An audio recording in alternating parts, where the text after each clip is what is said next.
Pakistan cricket যেন একটা জোকারে পরিণত হয়েছে। অবস্থাটা এমন যে কোনো এক সময়কার অপ্রতিরোধ্য পাক শিবিরে এখন আতঙ্কেরই এক নামে পরিণত হয়েছে বাংলাদেশও।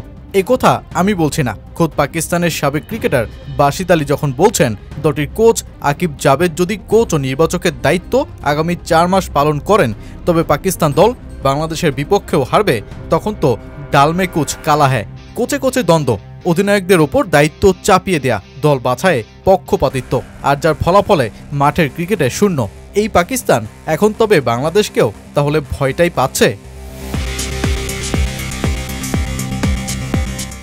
ক্রিকেট এগোচ্ছে, তবে পাক ক্রিকেট পেছোচ্ছে।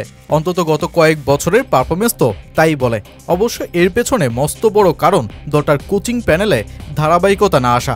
গত 2 বছরে 16 কোচ ও 26 জন সিলেক্টর পরিবর্তন হয়েছে যে পাকিস্তান দলেরই। এমনকি হেভিওয়েট কোচদের অপছন্দের জায়গাতেও পরিণত হচ্ছে পাকিস্তান। ভারতের বিশ্বকাপ জয়ী কোচ গ্যারি কাস্টেন চাকরির মাত্র 6 মাস পরই গত অক্টোবরে পদত্যাগ করেন। এরপর অস্ট্রেলিয়ার জেসন গিলেস্পি সেই দায়িত্ব নিলেও মাত্র 8 মাসেরও কম সময়ের মধ্যে পাকিস্তান টেস্ট কোচের দায়িত্ব থেকে সরে আসেন। অতঃপর দলটার অন্তর্বর্তীকালীন কোচ হন আকিব জাভেদ। আর এরপরই এক সোশ্যাল মিডিয়া পোস্টে আকিব জাভেদকে নিয়ে রীতিমতো বাজি ফাটান গিলেস্পি। তিনি বলেন, আকিব আড়ালে গ্যারি ও আমার বিরুদ্ধে প্রচারণা চালাচ্ছিল যাতে ও সব ফরম্যাটের কোচ হতে পারে, ও একটা জোকার।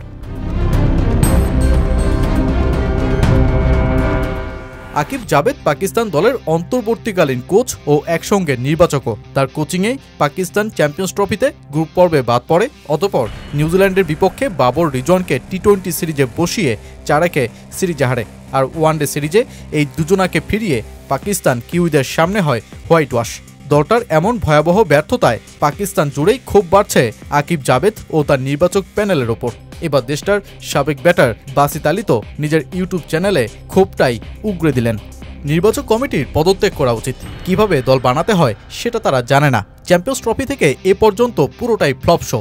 এমনকি টমেটো বিক্রেতা পর্যন্ত জিজ্ঞেস করেছে চ্যাম্পিয়ন্স ট্রফিতে দলে স্পিনার নেওয়া হলো না কেন। আকিবের সরে দাঁড়ানো উচিত। তুমি 4 মাস থাকলে বাংলাদেশের বিপক্ষেও হারবে।